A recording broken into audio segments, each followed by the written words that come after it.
Livro A Maior Esperança. Capítulo 4. Resgate surpreendente. 8h59. O voo 139 da Air France parte de Tel Aviv com destino a Paris, no dia 27 de junho de 1976. Em um domingo de céu limpo e ensolarado, 228 passageiros voam a bordo de um Airbus A300. São em sua maioria israelenses e franceses, e mais pessoas de outras 20 nacionalidades, entre elas 2 adolescentes brasileiros. Ao fazer uma escala em Atenas, 38 passageiros desembarcaram e outros 56 embarcam na aeronave. Devido a falhas de segurança do aeroporto, 4 terroristas conseguem passar pelos detectores de metal munidos com armas, explosivos e granadas. Eram 2 palestinos e os outros 2, Wilfried e Brigitte Kuhlmann, alemães. 8 minutos após a decolagem, os alemães, posicionados à frente na primeira classe, anunciam o sequestro e dominam a cabine. Ninguém imagina o que vai acontecer. Sob a mira de Wilfried, o comandante Michael Becos, 51 anos, ex-piloto naval francês, veterano da Segunda Guerra Mundial, foi obrigado a corrigir a rota e seguir para a África. Teve de pousar em Benghazi, Líbia, onde os sequestradores buscavam autorização do ditador Muammar Gaddafi para reabastecer o avião e confirmar o destino final. Ali, uma passageira britânica foi liberada, avisando que estava grávida e passando mal. Após 8 horas agonizantes para os reféns, sob um calor insuportável, sem ar-condicionado, comida nem água, o avião finalmente decolou. Seguiram por 3.800 quilômetros em direção a Entebbe, o principal aeroporto de Uganda, às margens do imenso Lago Vitória. No desembarque, os terroristas cumprimentaram efusivamente outros comparsas do grupo que já os esperavam no aeroporto. Após a longa viagem, os reféns receberam a visita de Idi Amin Dada, presidente do país africano, cercado de soldados e pessoal da mídia. Apresentava-se como um negociador e salvador dos reféns, tendo em suas mãos o sangue de mais de 300 mil ugandeses. Seu perfil imprevisível e brutal se tornou conhecido mundialmente pelo drama O Último Rei da Escócia, 2006. Em 28 de junho, os terroristas emitiram um comunicado, segundo o qual, para liberar os reféns, demandavam a libertação de 53 presos palestinos, 40 deles alocados em prisões israelenses.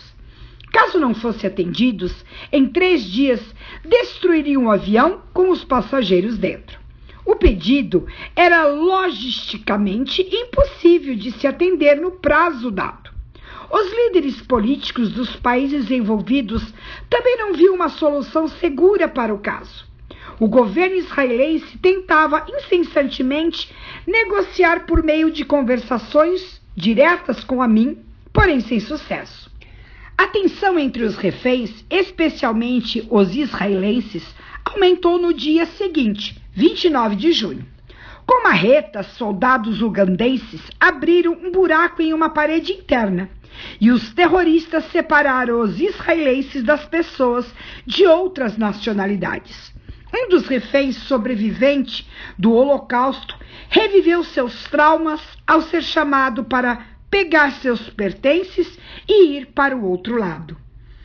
Viam-se os números esverdeados gravados em seu antebraço. No dia 30 de junho, quarta-feira, os 48 passageiros identificados como não israelenses foram libertados e seguiram em voo para Paris, incluindo os 2 brasileiros. A notícia dessa seleção dos reféns chocou a sociedade israelense e a opinião pública em várias partes do mundo. O risco de ocorrer um novo massacre de judeus era iminente. A colaboração de Amin com os terroristas ficou exposta. Os outros países já haviam recebido seus reféns. Um dia antes de se esgotar o prazo, as autoridades israelenses se esforçavam para conseguir mais tempo antes da decisão, até que finalmente ganharam mais 3 dias. Contudo, não haveria mais possibilidade de negociação, e os terroristas acrescentaram uma nova demanda: o pagamento de $5 milhões pela liberação do avião. Multidões enfurecidas protestavam em Israel, pedindo a troca pelos reféns. Chegaram a invadir a casa do primeiro-ministro, Rabin.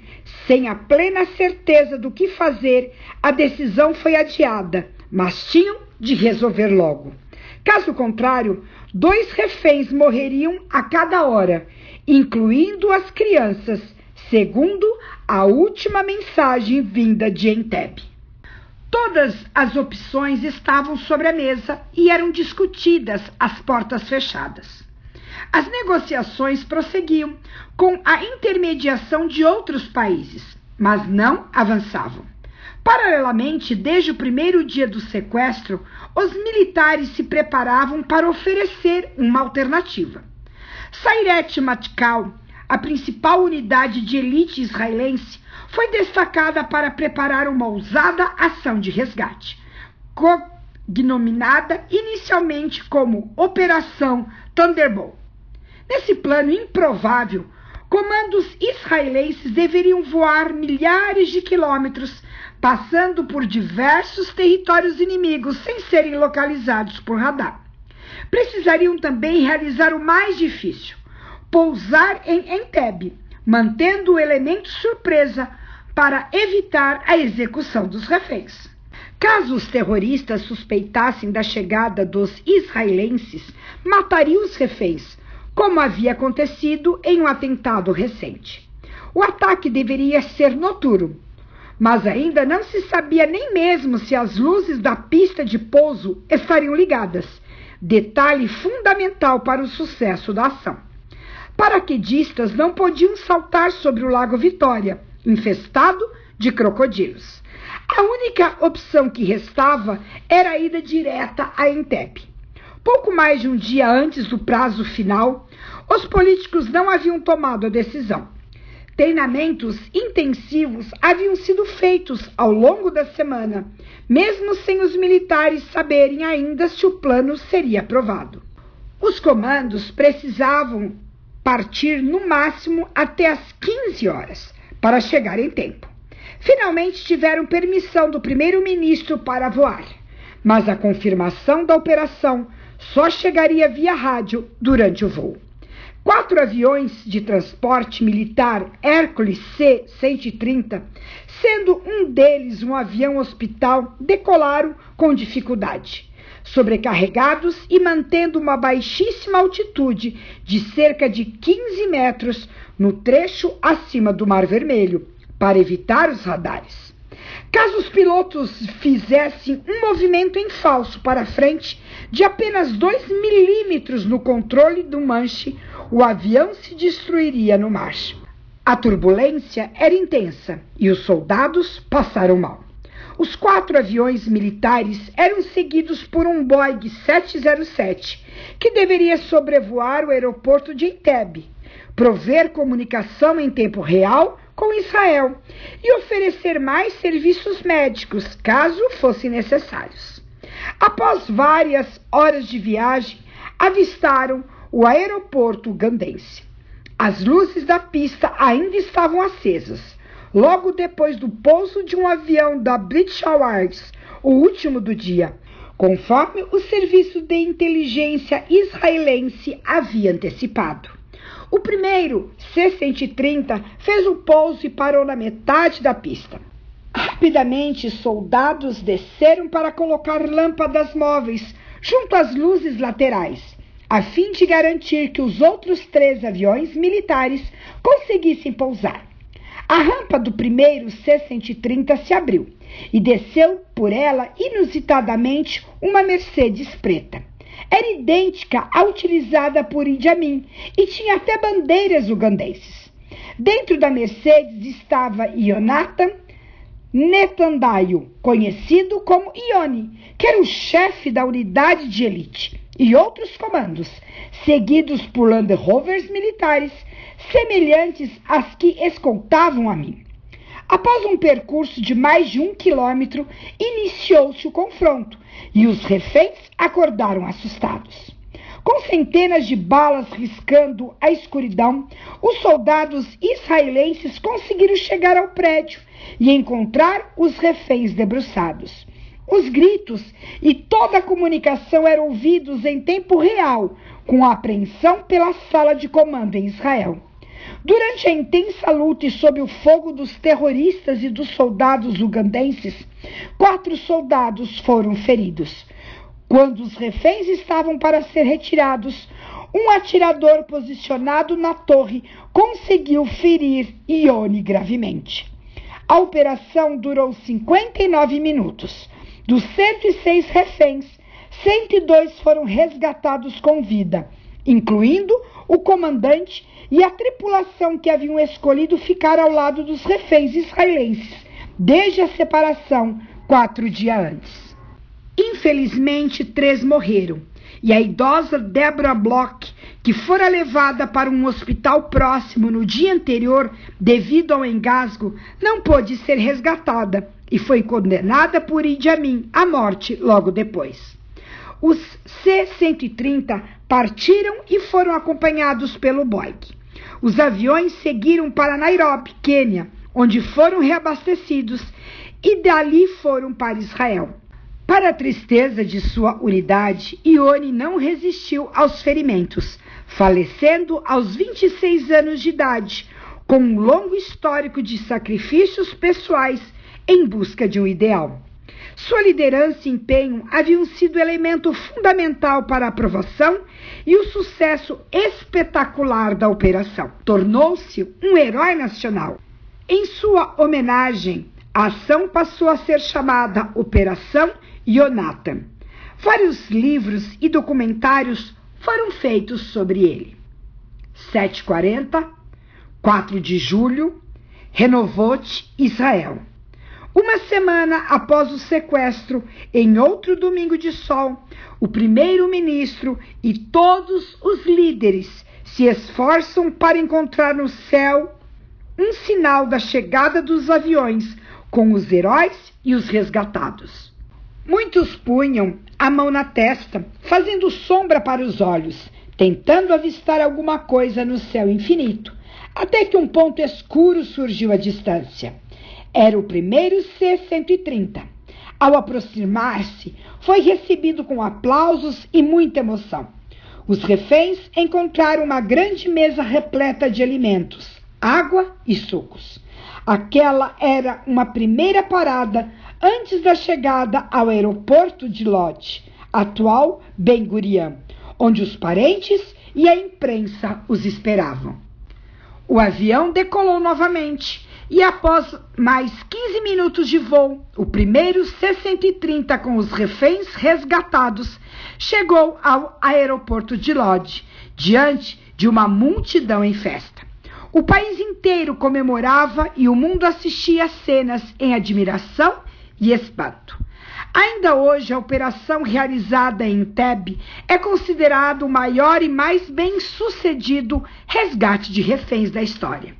Diversos filmes, livros e documentários foram inspirados nessa operação. 40 anos depois, em 2016, Benjamin Netanyahu, o primeiro-ministro de Israel e irmão de Ione, foi recebido em uma visita oficial à Uganda e discursou em frente ao terminal de Entebbe.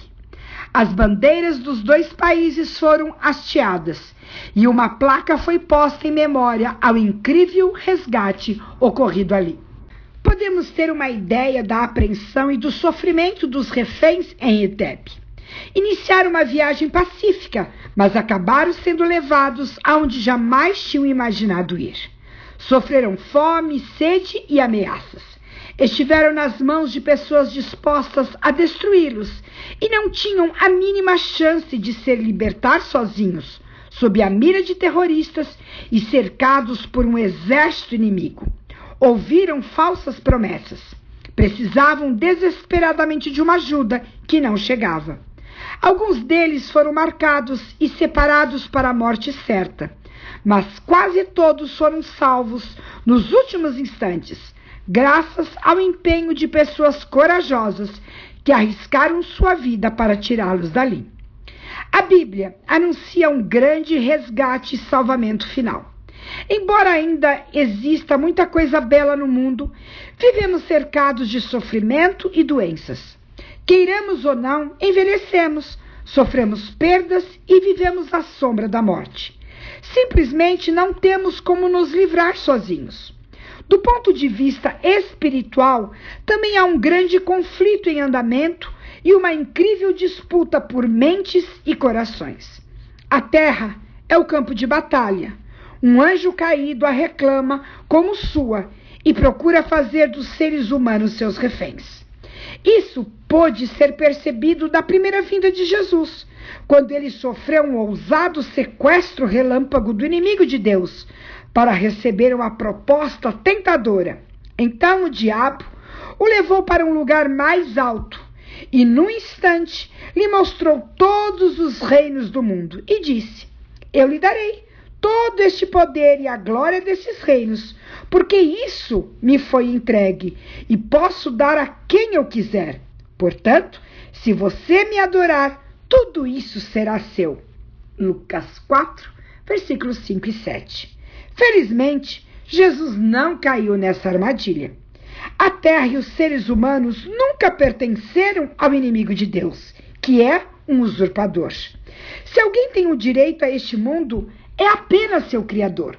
Somos filhos de Deus porque Ele nos criou e pertencemos duplamente a Ele, pois também é nosso Redentor, ou seja, é aquele que nos comprou da cruz. Atos 20, versículos 28 e Apocalipse 5, versículo 9.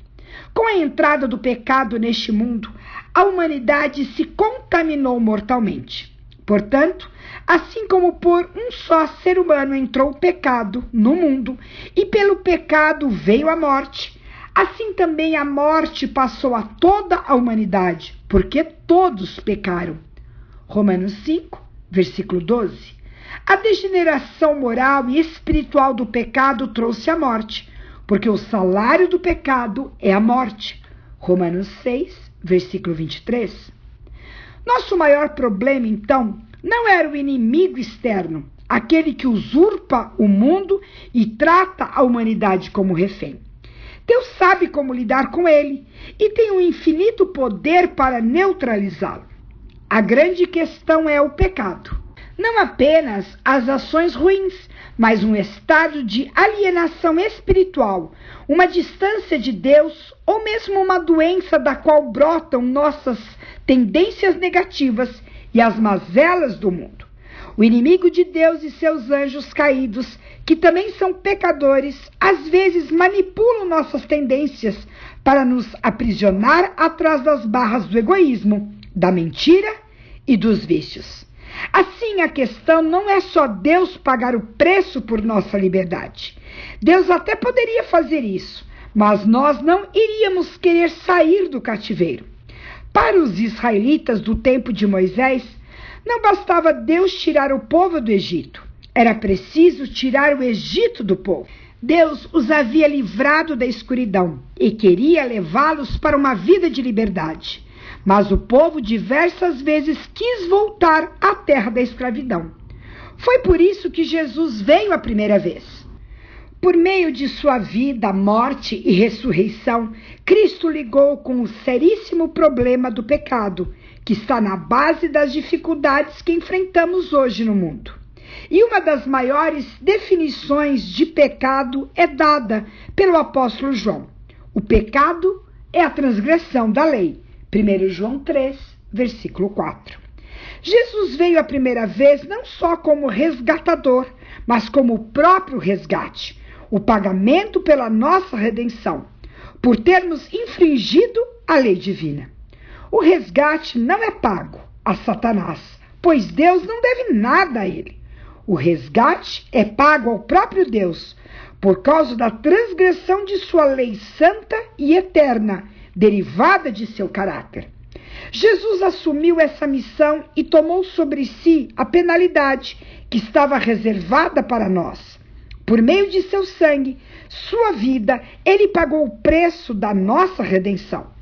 Pois o próprio Filho do Homem não veio para ser servido, mas para servir e dar a sua vida em resgate por muitos. Marcos 10, versículo 45.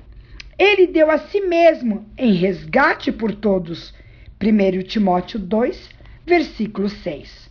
Fomos resgatados pelo precioso sangue de Cristo, como de um cordeiro sem defeito e sem mácula. Ele foi conhecido antes da fundação do mundo, mas foi manifestado nesses últimos dias em favor de vocês. 1 Pedro 1, versículo 18 e 19. Ou seja, Deus não foi pego de surpresa.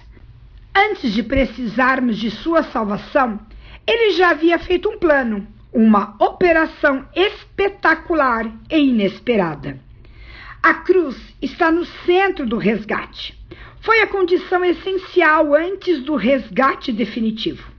Nela encontramos o resgate e o resgatador, o Jesus crucificado, que não é apenas uma imagem artística apagada nos museus da história. Não é um corpo magro e pálido que sucumbe diante dos fortes. Não, aquele que tomou a cruz foi o herói definitivo da humanidade. Ele tinha todo o poder à sua disposição, mas escolheu voluntariamente carregar sobre si o peso e as consequências dos nossos pecados. Veio de muito longe para realizar uma operação de salvamento aqui na terra e morreu em combate. Sofreu a morte que era nossa. Foi o cordeiro, o sacrifício, o preço eterno da nossa libertação. Isaías escreveu sobre Jesus em poesia. Certamente, ele tomou sobre si as nossas enfermidades e as nossas dores levou sobre si. E nós o considerávamos como aflito, ferido de Deus e oprimido. Mas ele foi transpassado por causa das nossas transgressões e esmagado por causa das nossas iniquidades. O castigo que nos traz a paz estava sobre ele, e pelas suas feridas fomos sarados. Todos nós andávamos desgarrados como ovelhas. Cada um se desviava pelo seu próprio caminho, mas o Senhor fez cair sobre ele a iniquidade de todos nós, porque ele foi cortado da terra dos viventes, foi ferido por causa da transgressão do meu povo. Isaías 53, versículos de 4 a 6 e o versículo 8. Essa passagem foi escrita 700 anos antes de Cristo. Apresenta a natureza substitutiva da morte do Messias. O capítulo inteiro afirma 9 vezes que seu sofrimento e morte foram pelos pecadores. Os filhos de Deus dispersos encontrariam nele uma nova esperança. Os destinados à morte enxergaram os raios do sol mais uma vez. Os tristes voltaram a sorrir, porque descobriram um novo amanhã. Em Deus encontramos nosso valor. Somos valiosos para Ele por sermos filhos do Rei. Ele nos criou. Fomos feitos à sua imagem e semelhança. Embora pais e mães humanos possam às vezes nos entristecer e decepcionar, o Pai Celestial tem maior amor que o de uma mãe e jamais nos abandona. Ainda que uma mãe rejeite seu bebê, Deus jamais rejeita ou se esquece de seus filhos. Isaías 49, versículo 15. Deus nos ama pelo nosso valor individual e não pelas coisas que temos. O amor divino é incondicional e anterior à vinda de Cristo. Deus não nos ama porque Jesus morreu pela humanidade. Pelo contrário, porque nos ama, fez tudo para nos salvar. A busca de Deus para salvar o ser humano está resumido nestas lindas palavras. Porque Deus amou o mundo de tal maneira que deu seu Filho unigênito, para que todo que nele crê não pereça, mas tenha vida eterna. João 3,16. O amor divino é anterior, é a mão salvadora estendida que se arrisca a ser rejeitada. E este amor incondicional não se torna fútil, barato, mas ainda mais belo e sublime por seu valor infinito. Graça é o favor imerecido do Pai. Ele nos oferece gratuitamente algo que lhe foi tão caro. É um pai pródigo que esbanja seu amor oceânico. Para alguns, chega a ser ultrajante Deus perdoar os piores dos piores, só porque eles se arrependem. Mas precisamos entender que seu perdão e sua graça são maiores do que qualquer pecado.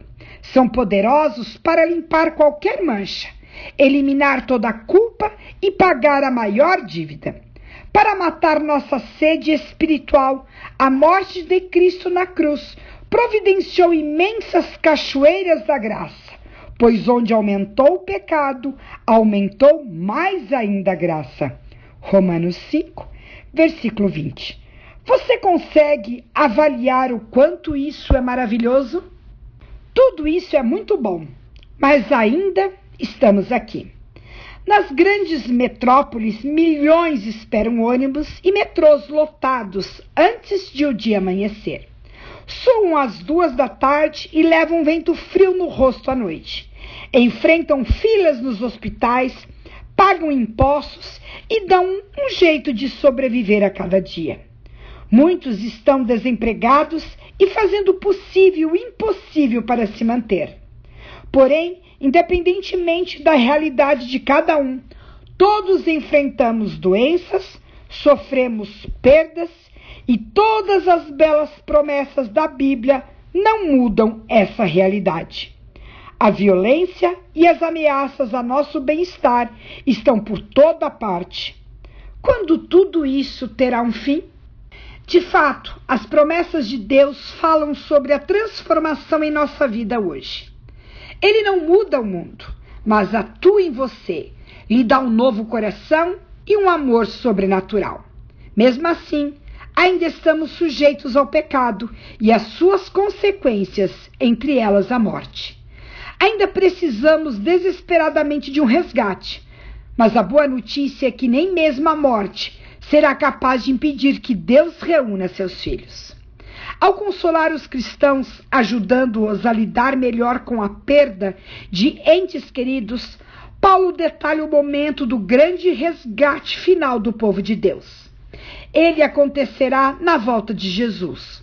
O apóstolo afirma: e pela palavra do Senhor, ainda lhes declaramos o seguinte: nós, os vivos, os que ficarmos até a vinda do Senhor, de modo nenhum precederemos os que já morreram.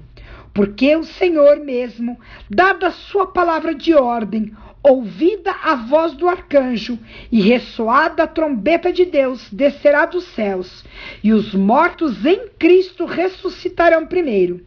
Depois nós, os vivos, os que ficarmos, seremos arrebatados juntamente com eles entre nuvens, para o encontro do Senhor nos ares, e assim estaremos para sempre com o Senhor. 1 Tessalonicenses 4, versículos 15 ao 17. Jesus virá para nos resgatar nas nuvens do céu. A vitória sobre a morte ocorrerá somente quando ele voltar. Em Mateus e Marcos já lemos que Cristo virá com milhões de anjos que tocarão trombetas para reunir os filhos de Deus em todo o mundo. Paulo dá mais detalhes de como essa reunião ocorrerá.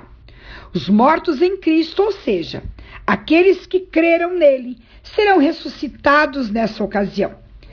Para Deus, a morte é apenas um sono, e seu poderoso chamado fará os mortos reviverem. Eles vão despertar para uma vida plena e imortal. Os mortos ressuscitarão transformados, com um corpo perfeito, sem doenças, sinais de fraqueza ou morte. Os que estiverem vivos também serão transformados e juntos serão arrebatados, ou seja, elevados para se encontrarem com Cristo nos ares. Será uma cena de alegria indescritível. Eis que vou lhes revelar um mistério. Nem todos dormiremos, mas seremos transformados no momento, num abrir e fechar de olhos, ao ressoar da última trombeta. A trombeta soará, os mortos ressuscitarão incorruptíveis e nós seremos transformados. 1 Coríntios 15, versículos 51 e 52. No Apocalipse, a vinda de Cristo é apresentada simbolicamente como a chegada de um rei guerreiro, montado em um cavalo branco, acompanhado por outros cavaleiros, que simbolizam os anjos. Vi o céu aberto e eis um cavalo branco. O seu cavaleiro se chama Fiel e Verdadeiro e julga e combate com justiça. Os exércitos do céu o seguiam, montados em cavalos brancos e vestidos de linho finíssimo, branco e puro. No seu manto e na sua coxa está escrito o nome: Rei dos Reis e Senhor dos Senhores. Apocalipse 19, versículos 11, 14 e o 16. Ele é o Rei, o Salvador, o vencedor sobre o pecado e a morte. Ele é o primeiro e o último e aquele que vive. Estive morto, diz ele, mas eis que estou vivo para todo o sempre e tenho as chaves da morte. Apocalipse 1, versículos 17 e 18. Ele arrancará os prisioneiros das garras da sepultura, porque já saiu dali. Todos ressuscitarão um dia, porém com destinos diferentes. Não fiquem maravilhados com isso, porque vem a hora em que todos os que se acham nos túmulos ouvirão a voz de Deus e sairão. Os que tiverem feito bem, para a ressurreição da vida, e os que tiverem praticado mal, para a ressurreição do juízo. João 5, 28 e 29. Quando se levantar o grande príncipe, o defensor dos filhos de Deus, muitos dos que dormem no pó da terra ressuscitarão, uns para a vida eterna, outros para a vergonha e horror eterno. Daniel 12, versículos 1 e 2. Cristo virá para devolver a vida àqueles que tiverem aceito seu amor e seu sacrifício na cruz. Virá para resgatar seus filhos marcados para morrer. Apocalipse 13, versículo 15. Na hora de maior perigo, as nuvens começam a enrolar-se como um pergaminho, e eis ali o brilhante e claro sinal do Filho do Homem. Os filhos de Deus sabem o que essa nuvem significa. Ouvem-se sons musicais, e à medida que se aproximam, abrem-se as sepulturas, e os mortos são ressuscitados. Então surge logo no Oriente uma pequena nuvem negra, aproximadamente da metade do tamanho da mão de um homem. É a nuvem que rodeia o Salvador, e que à distância parece estar envolta em trevas. O povo de Deus sabe ser esse o sinal do Filho do Homem. Em solene silêncio, fitam-na enquanto se aproxima da terra, mais e mais brilhante e gloriosa, até se tornar grande nuvem branca, mostrando na base uma glória semelhante ao fogo consumidor e encimada pelo arco-íris do concerto. Jesus na nuvem avança como poderoso vencedor. A terra e os céus se abalarão com a chegada do Rei dos Reis. O céu recolheu-se como um pergaminho quando se enrola. Então, todos os montes e ilhas foram movidos do seu lugar. Apocalipse 6, versículo 14. Diante desse cenário de comoção de toda a natureza, aqueles que rejeitaram a Cristo, pessoas de todas as classes, percebem que ele está vindo. Os reis da terra, os grandes, os comandantes, os ricos, os poderosos e todo escravo e todo livre se esconderão nas cavernas e nos penhascos dos montes. E disseram aos montes e rochedos: caiam sobre nós e nos escondam da face daquele que está sentado no trono e da ira do Cordeiro. Porque chegou o grande dia da ira deles, e quem pode subsistir? Apocalipse 6, versículos de 15 a 17. Imagine essas cenas. Por entre as oscilações da terra, o clarão do relâmpago e o estrondo do trovão, a voz do Filho de Deus chama os santos que dormem. Por toda a extensão da terra, os mortos ouvirão aquela voz, e os que ouvirem viverão. A terra inteira ecoará o som dos passos da multidão extraordinariamente grande, composta de pessoas de toda nação, tribo, língua e povo. Elas vêm do cárcere da morte, revestidas de glória imortal e clamando: onde está, ó morte, a tua vitória? Onde está, ó morte, o teu aguilhão? 1 Coríntios 15, versículo 55. Amigo, amiga, você não pode ficar fora desse grande momento. O céu fez todo o sacrifício necessário para resgatar você. Jesus veio de muito longe, empoeirou seus pés aqui e caminhou até a cruz, derramando gotas de sangue por você. Antes que o mundo existisse, ele criou essa grande operação de resgate, o plano da salvação para redimir você. Seu maior plano é vir novamente para buscar todos os seus filhos e filhas. Qual é sua decisão? Vai ignorar? Vai pagar para ver? Abra seu coração agora para o chamado de Deus. Não deixe para amanhã. Perceba o estado do nosso mundo e para onde ele está caminhando. Já ouvimos os passos de um Deus que se aproxima. Tome sua decisão. Crê em Deus e em Jesus, mesmo que você não tenha fé. Tudo pode ser novo, diferente. A escuridão terá fim. Raiará um novo amanhecer. Que você possa dizer com todos os que forem salvos naquele grande dia: eis que é o nosso Deus, em quem esperávamos, e ele nos salvará. Este é o Senhor, a quem aguardávamos. Na sua salvação exultaremos e nos alegraremos. Isaías 25, versículo 9. Chega mais perto. Quando o ser humano nasce, ele não tem nenhum bem material. Nem mesmo sabe andar, falar ou se cuidar. Não sabe absolutamente nada e depende dos pais ou responsáveis para tudo, não é mesmo? Quando a morte chega, também não levamos nada. Tudo o que adquirimos na vida acaba nas mãos de outras pessoas e um dia tudo será destruído. Então pergunto a você: será que vale a pena passar a vida correndo como um louco, sem ter tempo para o que realmente importa? Vamos mudar essa situação? Siga o que a Bíblia diz. Busque a Deus e seu reino em primeiro lugar. Mateus 6, versículo 33. Se você fizer isso, notará quantas coisas maravilhosas ocorrerão em sua vida.